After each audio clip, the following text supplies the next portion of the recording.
got so many quests to complete. After I've finished on stream, probably have to go to sneaky quarter of an hour playing something a bit more.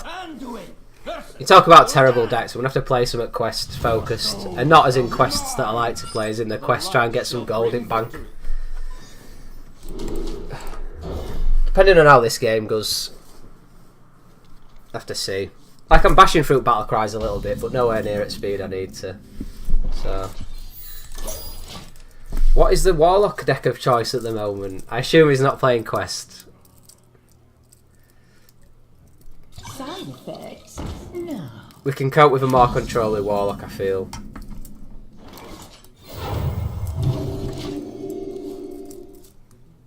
Gul'dan is pretty sketchy, but our hero power is pretty much level, and probably better when it's free. So, does mean we probably need some sort of board clear for when that comes round, and like a decent board clear, but we'll have to see. We'll have to see how it plays out. It's tough to say. It's tough to say whether it's a favourable matchup for us, because we have got a really good controller deck, so potentially it is. Just depend on what a couple of swing cards end up doing. Like Dragonfire needs to turn up bang on time for when he plays his Gul'dan. I don't know. We may be marginally favoured against any control deck. We're probably just about favoured, possibly with the exemption of Jade Druid, because Jade Druid is really strong, and Geist sometimes goes missing in classic Geist fashion. So.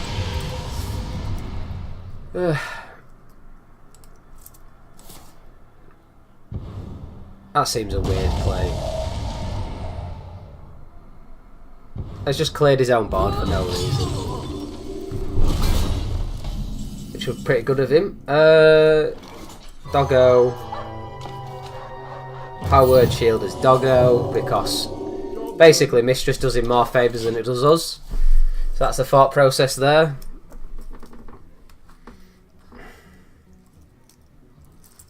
Looking forward to this weekend though. I think we're on about going out Sunday for bank holiday. It's a bank holiday in the UK if you didn't know. So yeah, probably out for drinks with lads. Be decent for me. Looking forward to it. I wonder. Agreed to play my 5-a-side Saturday morning, which is absolutely brutal. Like I struggle to get into work for 9 o'clock for a week, and then I'm trying to play football at 8 o'clock on the Saturday morning. The thing with mornings is, I think if you actually condition your body to get up early every single day, it stops hurting you so much. But then every time it comes to Saturday or Sunday, I'm just like, right, I'm having a lie-in until 12 or whatever. I mean, it's getting to the stage now where when I'm trying to do a million different things, it makes it really, really tricky to like lie until that time and get everything done. So, who knows? That's a good pickup. Quest based, like this feels like a lot stronger deck. I'm actually hitting quest completion a lot sooner. Whereas before, it couldn't get it to complete at all.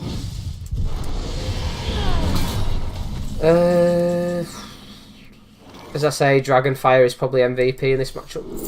So. Closely followed by Kazamikis, because Kazamikis is also well decent at clearing a board full of demons.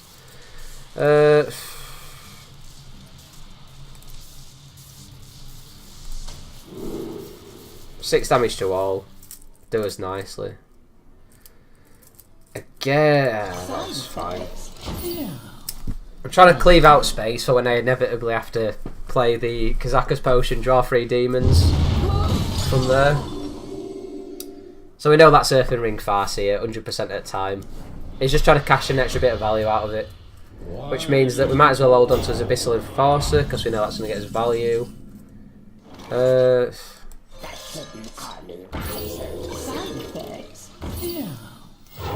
Not a ton we want to do there, so we're not going to bother.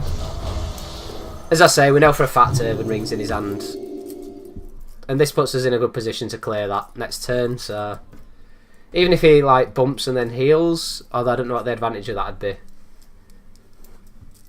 Tap and then Earthen Ring, like there's various iterations of things he could do, and I think like none of them particularly cracking, so... So many possibilities. I think the big thing going for this deck is it's ridiculously value orientated. Like, we've got so much big, heavy top end. Running 2 of the old gods in itself is pretty crazy. Ordering, it didn't actually matter. Well, it did matter for one.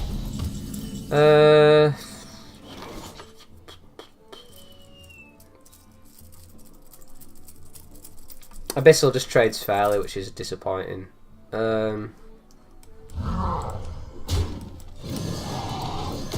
Health is like literally no issue at all, so... Card draw is, because he is cycling through his deck like nobody's business. Does make fatigue good for us though. Twisting Never? That barely seems worth it for damage. He's already used both his Siphon Souls, so he's not got a ton left. That seems crazy to me that he'd bump face there. Especially when he knows we've got heal to 40. Like, I'm not 100% sure what game plan is. So, does this deck run Jiraxxus? Don't think it does.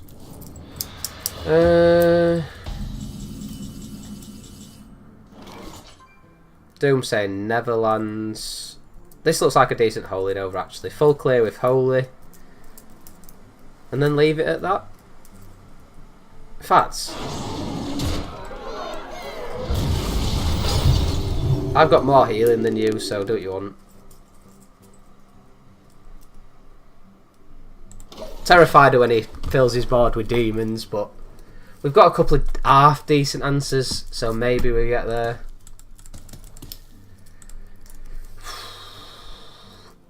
Did I say we're a bank holiday Monday?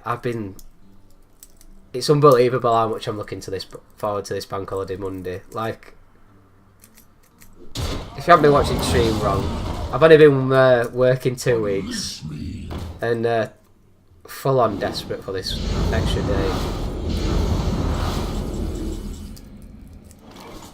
Just not built for mornings, as I say.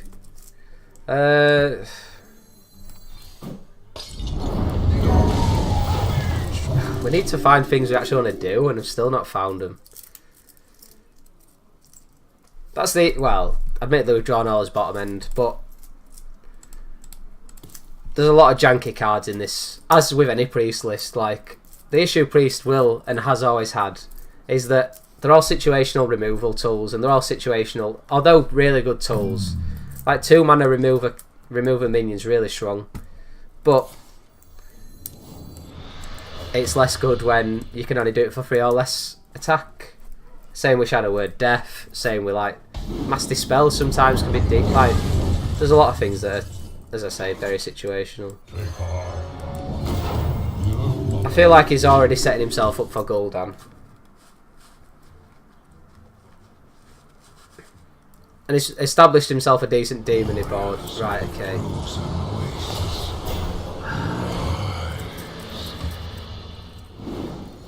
I might just Mass Dispel that. Right, that's better.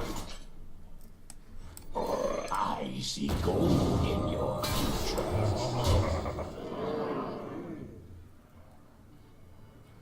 He gets a board full of demons. I then clear for 6 damage. Has he got any taunt demons? He's got Voidwalker, which means I ain't got Dragonfire anymore. The fact he gets 2 Void Callers makes it awkward. And I know for a fact, as I say, that that's what he's going to do. So as much as it looks like I'm setting up lethal, I'm not setting up lethal. And obviously Gul'dan's a taunt anyway. Gul'dan heals him for 5 anyway, so... Plus I massively don't need to rush. Crystalline Oracle's not getting me any value. Is it only an unfortunate thing? Because he's running out of cards in his deck.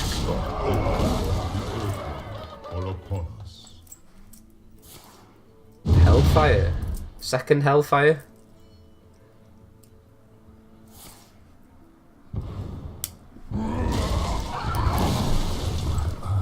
Respect the Urban Ring. Respect the Happy Gull as well. I believe it was Jackie Chan who first made that a thing. Have we got any 1-drop stuff in this? No, we haven't. It's fine.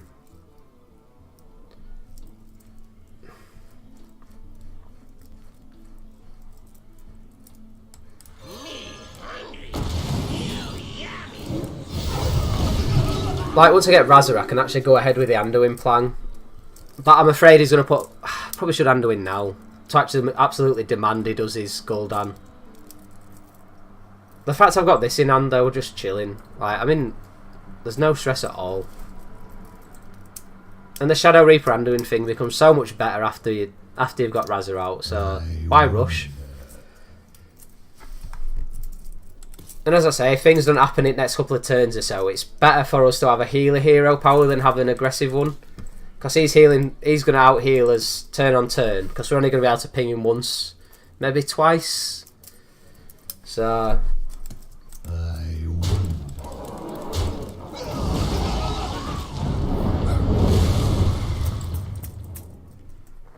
Probably just you're safe now in. Only a fool rejects the Lich King. I might just silence that even. Razor is here. About time.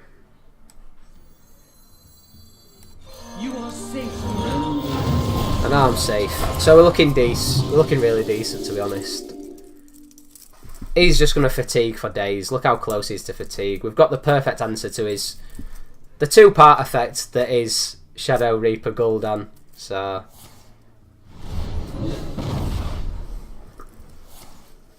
Literally no stress at all. He's clinging on because he wants to see our Razor potion before he wants to see our Kazakus potion before he pushes button.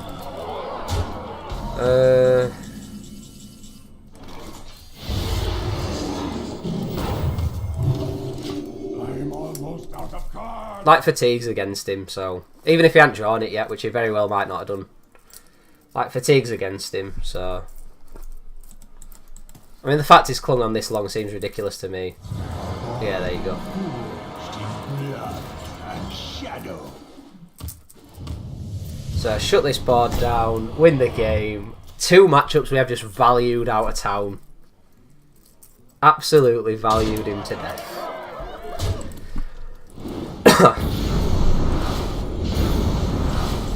Don't try and outvalue my value mage.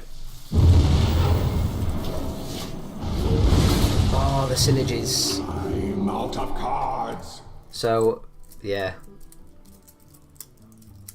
And when you start at like rank 10, odds are everybody's running greedy greed decks as well. My eyes are Like, you can't seriously think he's got a chance here.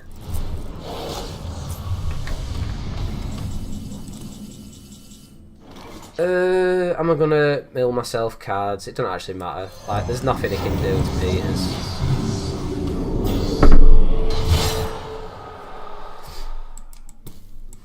I genuinely find that, like, I have a lot more fun with, like, really, really silly control decks. That, again, possibly don't really work as well as I'd hope, but they're a bit more interesting. And as I say, I've tried the aggressive laddering strategies before, and it's just... It gets tiresome after a while. Like, you've got to enjoy what you do, and I've massively, massively enjoyed playing silly decks, so... Just outvaluing the value deck is great times. Making this hero power look terror. Is he just dead? Of course he is. If he's not dead, then he soon will be. the light has betrayed. GG. Easiest game of my life.